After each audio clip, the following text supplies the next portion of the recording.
दोस्तों आज की इस वीडियो में हम बात करेंगे कि शहजादी हिंद अल कासमी जो कि दुबई की शहजादी है, उसके बयान ने किस तरह मुसलमानों का दिल जीता, किस तरह मुसलमानों की हमायत की, इस पर बात करेंगे। और हिंदुओं के साथ आइंदा के बाद दुबई के अंदर क्या होगा ये भी डिस्कस करेंगे। हिंद अल कासमी का लेटेस्ट बयान आपके साथ शेयर करेंगे। और एक बात इंतहाई अहम जो अरब मुमालिक और अमेरिका के दरमियान हुई है, इस हवाले से भी बात करेंगे कि किस तरह अमेरिकी सदर ने 2 अप्रैल को शहजादा मोहम्मद बिन सलमान को फोन किया है और उसमें क्या क्या धमकियां दी गई। ये तमाम तर तफसीलात मंजरे आम पर आई हैं। आज की इस वीडियो में मैं आपके साथ शेयर करूंगा ताकि आपको मालूम हो सके कि ईरान ने कुछ दिन पहले अपने बहुत सारे गन बोट्स को अमेरिका के पास क्यों लाया, अमेरिका के बहरी जहाज को क्यों रोका। ये तमाम तर कहानियां आज की इस वीडियो में मैं आपके साथ शेयर करूंगा। छोटी सी गुजारिश है कि वीडियो को लास्ट तक जरूर देखें, चैनल को सब्सक्राइब कर लें, घंटी के निशान को दबाइए ताकि हसनात टीवी की हर लेटेस्ट वीडियो आप तक बर वक्त पहुंचती रहे। नाज़रीन ग्रामी, सबसे पहले बात करते हैं शहजादी हिंद अल कासमी की। और उन्होंने जो इस्लामोफोबिया को खत्म करने के लिए जो बयानात दिए,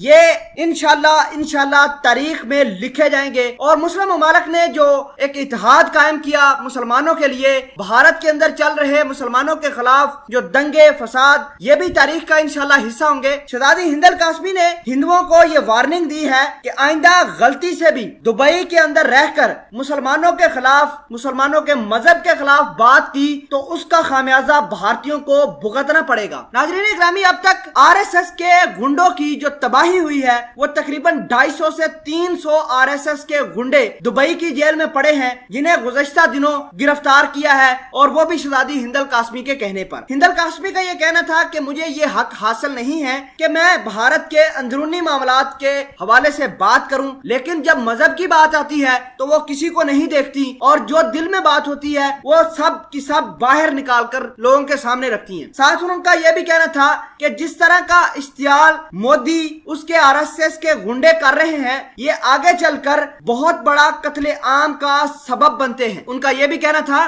कि मुसलमान हर एक हिंदू को बराबर की बुनियाद पर ट्रीट करता है। आज तक कभी नहीं सुना होगा कि दुबई के अंदर किसी हिंदू के साथ ज्यादती हुई है, लेकिन अब वो भारत के अंदर मुसलमानों के साथ ज्यादती भी बर्दाश्त नहीं करेंगे। नाज़रीन ग्रामी, इसके अलावा हम बात करते हैं कि अमेरिका के सदर डोनाल्ड ट्रंप ने 2 अप्रैल को कौन सी बात की है शहजादा मोहम्मद बिन सलमान के हवाले से और उनको क्या धमकी दी है। तो आपको बता दें कि जैसा कि आपको पता है कि अमेरिका तेल की कीमतों के हवाले से बहुत ज्यादा परेशान है। अमेरिकी सदर ने 2 अप्रैल को शहजादा मोहम्मद बिन सलमान को फोन किया कि तेल की कीमतों के अंदर इस्तेहकाम लाओ, ओपेक मुमालिक को ये कहो कि तेल निकालना बंद करे। नाज़रीन ग्रामी, आपको बता दें कि अमेरिकी सदर डोनाल्ड ट्रंप ने यह भी कहा कि वो तेल की कीमतों को इस्तेहकाम लाने के लिए कुछ भी कर सकते हैं। आपको ये भी बता दें कि अमेरिका और सऊदी अरेबिया के दरमियान ऑयल का 75 साल पुराना मुआहदा भी खत्म हो गया है, क्योंकि अमेरिका अब तेल में खुद कफील हो गया है। दुनिया में तेल की कोई मांग नहीं, अमेरिका का तेल भी वैसे ही जलील हो रहा है, उसके कुएं भी ऐसे पड़े हुए हैं। अब वो मजीद तेल बाहर न निकालने की मोहम्मद बिन सलमान को धमकियां दे रहा है। नाज़रीन ग्रामी, अगर शहजादा मोहम्मद बिन सलमान ने डोनाल्ड ट्रंप की ये बात न मानी तो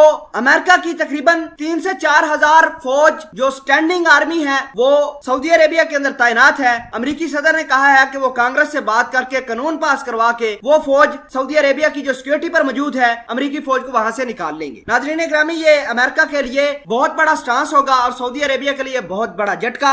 आपको बता दें कि तेल की कीमतों में इस्तेहकाम लाने के लिए अमेरिका ईरान पर हमला भी कर सकता है। इसी वजह से उन्होंने कुछ दिन पहले गल्फ के अंदर अपनी 11 गन बोट्स की मदद से अमेरिका के एक जहाज को रोके रखा, 2.5 घंटे तक रोके रखा। अमेरिका इसकी वजह से भी परेशान था और ईरान पर हमला करने वाला था। नाज़रीन ग्रामी, ये थी बहुत बड़ी डेवलपमेंट्स। इस हवाले से अगर आप कुछ कहना चाहते हैं कमेंट सेक्शन में जरूर बताइएगा।